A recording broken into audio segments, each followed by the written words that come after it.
What's up, hobby maniacs? This is MBG here today with the look at the newest White Dwarf. Issue 54 is coming in hot with the new Harlequin Skyweaver jet bikes. These things are pretty dope looking. And, wow, they include the rules, a paint splatter article on how to paint this checkerboard pattern here, and a really cool feature on some really nicely converted orcs. So let's take a look at all of that. First off, we got the new releases for this week. Well, I guess going up on pre-order today at some point. The Harlequin Skyweaver jet bikes, as well as some Black Library books. This is the Dark Hunters. I guess it's a new chapter of Space Marine. I say air quote new because they've been around, but now they're just starting to get their own fluff. And a new Lone Wolves compilation there. Dan Abnett's always really good at that stuff. I'd love to see him with some fresh stuff, hopefully in the near future over at Black Library. But if you guys might not know, he was one of the main writers on Guardians of the Galaxy movies, so I'm sure he's got his hands full right now, writing a sequel, I would imagine. But hopefully we see some more grimdark from him in the future. So let's get right to it. The new Skyweaver jet bikes are out, and they bear a striking resemblance to some of the stuff Jess Goodwin sculpted and debuted back in, what was it, 2007, if you haven't read that article already. Also, another thing that broke today, or yesterday, or I don't even know what day it is anymore, was this little blurry image up here in this corner. Now, I'm not sure if that was something that was hidden in plain sight the whole time, but supposedly that is the new Eldar Harlequin vehicle that's going to drop in the next week or two. You can definitely tell it's not the same shape as the jet bikes here. It's much larger. It looks like it's a gunboat of some sort.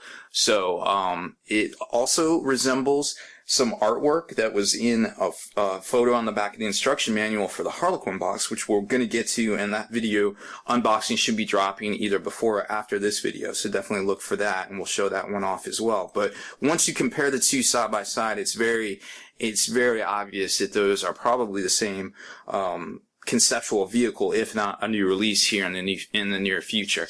Now, I'm not exactly sure why some of these Harlequin jet bikes made it into the White Dwarf. These, in my opinion, aren't painted that well, but these are. So I don't know what the standards are, but it's always nice to see stuff that, you know, a lot of hobbyists out there could definitely easily emulate. But, you know, I'd much rather see this, you know, checkerboard pattern, this really sweet effort up in here. So I'm just kind of puzzled why I look down and I see these guys and I'm like, oh, okay, well, that's whatever, I guess. But for the most part, the stuff's looking pretty dope in here. So then we get to the main feature that I kind of wanted to show you. No, it's not Eldar Harlequins, I apologize. Take a look at these. This is some amazing stuff right here. Look at this guy. This is a plastic. Now, we featured a couple of these in the past over on the blog. This is a plastic Thunderhawk conversion. It's not quite the same size as a Thunderhawk. I believe a Thunderhawk is 19 inches by 17 inches or 17 by 19. One of the two, it's about that. But this is made from Land Raider, Storm Raven, and other assorted rhinos and things like that. And then it just converted over to orcs. Like just booster engine.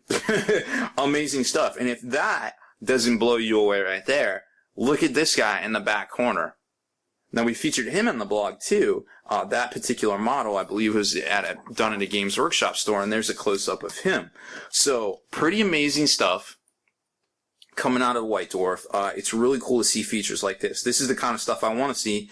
I don't want to see those buster-looking Eldar jet bikes that, you know, I appreciate the effort that went into them, and that a lot of painters out there, you know, may paint to that standard, and it's really nice to show them some of their stuff. But when I slap down $4, and this is just me, I want to see stuff like this. I want to see the effort. I want to see my $4 worth in this magazine. Now, I appreciate the paint splatter articles as well. Really great stuff. Totally awesome. This is even more awesomer. I want to see more of this. Please, give me more of this. Alright.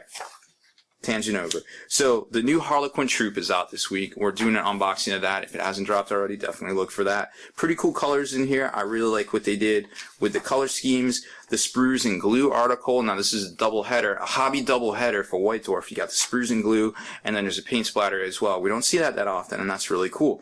And I'd definitely like to applaud Games Workshop on this little technique right here, where they taped off the clear flying stand, or stem, whatever you want to call it, so that, you know, it would still get that illusion of it floating. Personally, I do not like unpainted, I guess, parts on a painted miniature. I don't want, if I'm going to take the time to paint it, it's all going to be painted. So that's not for me, but that's really cool looking, and I can appreciate the time and effort that went into that technique, and it's a really cool technique. If that's your thing, that is very attainable, and I like that. I like that they're thinking. I like these angles and the different things they're showing you. I like these new symbols where they show you the two different types of glues here, because let's face it, when you're doing a lot of this grain and stuff, you want to use a thin glue. When you're doing model work, you want to use a plastic glue. That's 100% true, and it's really cool to see these features. There's also a new mission type for this, just a little special, like, kind of an infiltration kind of thing that was really neat to see. Then in Legends, we're not going to get into that. Here's the paint splatter article that I was talking about that basically shows you how to do these checkerboard patterns, which I thought was pretty cool. And then just some other basics right here. It's not the best one, but it's really cool to see. I do like the heads-up display. I like seeing these on, like, some of the flyers and some of the bikes and different models out there. That's really cool. I definitely want to see more of that. I like using that in my models as well. So then we get to the rules. Now, we saw the Skyweaver kind of data sheet spoiler earlier in the week, and I was kind of concerned by it because I saw the 4-up armor save, and I'm like, well, I don't know. I mean, they got 2 wounds, they got 4-up. Maybe there's some of this war gear that's really cool. I'm not going to judge it yet. But now I'm seeing the war gear, and there's some cool stuff in here, but I'm not really seeing how these guys are supposed to work competitively. So let's take a look at it. We got the Haywire Cannon, which is borrowed from the Dark Eldar book. Incidentally, this is a complete cut and paste out of the Dark Eldar book. Then we've got the Shuriken Cannon. Now, what's different about this is you don't have to do 1 in every 3 of that. Any of them can upgrade that, and this is a pretty good weapon for to be taken on jet bikes instead of 1 in every 3. And when everyone can get this, it gets pretty bananas. But the Haywire is good too, for my money. I don't know what I would point this up. I got to figure out what I would want the purpose of the squad to be, right? So then we get down to the Mirage Launchers. Oh, well, they got the holo suit, so it's a 5-up invulnerable. So we're at a 4-up, 5-up invulnerable. Then we get to the Mirage Launchers, and what this does is, instead of jinking, it turns your jink into a 4-up invulnerable save for the same length of time. So you get targeted by an enemy attack, you say you're jinking, you say I'm popping the Mirage Launchers once per game, boom. As long as the whole squad has them, because it is, well, no, I guess so I guess you can't mix and match. So there's that one caveat. You can't put an Eldar jet bike in there that's not one of these and then get it. Kind of interesting. I appreciate it. I like that it's there. But again, and he did a lot of firepower, could definitely take these things down, I feel like still.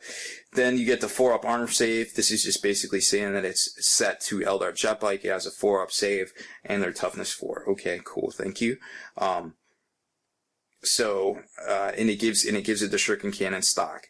So that's pretty cool. This is a very powerful gun, a strength 6, 3-shot gun, and Blade Storm when their ballistic skill is 4. Very cool stuff. Then we got the Star Bolas. If you can get them within 12-inch range, strength 6, AP2, blast, 1 use only. Oh, gosh, I hope so. That's pretty devastating, right? Then we got the Zephyr Blade, which is kind of interestingly worded.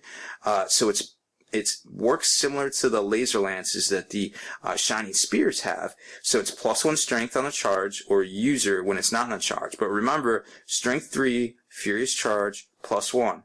So you're looking at strength 5, I guess. I don't know what's going on here. So strength 5, strength 4 on the charge, strength 5, and then it goes down to user. So you got strength 5, AP2 weapon on the charge with 4 attacks each. That's not bad. So what you got here is an average resiliency unit that's both good at shooting and close combat weapons. So I think that's the trade-off. I think that's kind of, once you read into it, I feel like that's the trade-off, where it's not super survivable, but it's super good at its dual role, I guess is what I'm trying to say. So that's really neat to see. I like that. I like that versatility. For 100 points for 2 jet bikes base, that kind of gives you that, I don't know. I kind of feel like it's good, but it needs to be proven in battle, for me at least, right? So overall, I'm gonna go middle of the road on this. I think they're decent, but you definitely need to have more stuff in your army, or else you might be losing a few jet bikes if that's all you got, in my opinion. So then it kind of concludes with a little teaser in the back. Next week, Harlequin Mass. Now, a lot of people are saying that that might be the actual name of the Harlequin Codex, because you can't quite copyright the word Harlequin, can you? But you can copyright things like Astra Militarum and a Codex Adeptus Astartes. So that might actually be the name of the codex, so Games Workshop can't copyright it, which is a smart business move, don't get me wrong. But it's just, you know, and it's kind of savvy and it's kind of catchy too, to be honest. So, more power to them for coming up with that. But that's what we might be seeing next week. So we might actually see a codex going up for pre-order on the 14th, and then for delivery on the 21st of February. So exciting times indeed. We still got a lot of things to be spoiled, a lot of rules that might be coming out soon that we're not exactly sure about. So lots of cool stuff. If you're an Eldar Harlequin player from back in the day, or even if you just want to pick them up because you think they look cool, well, hey, now is the time. We are definitely living in some interesting times. Alright guys, that's about it for this one. Make sure you stay in the trenches, subscribe to this YouTube channel, check out the blog, SpikeyBitsblog.com, and listen to our podcast, ForgeNarrative.com.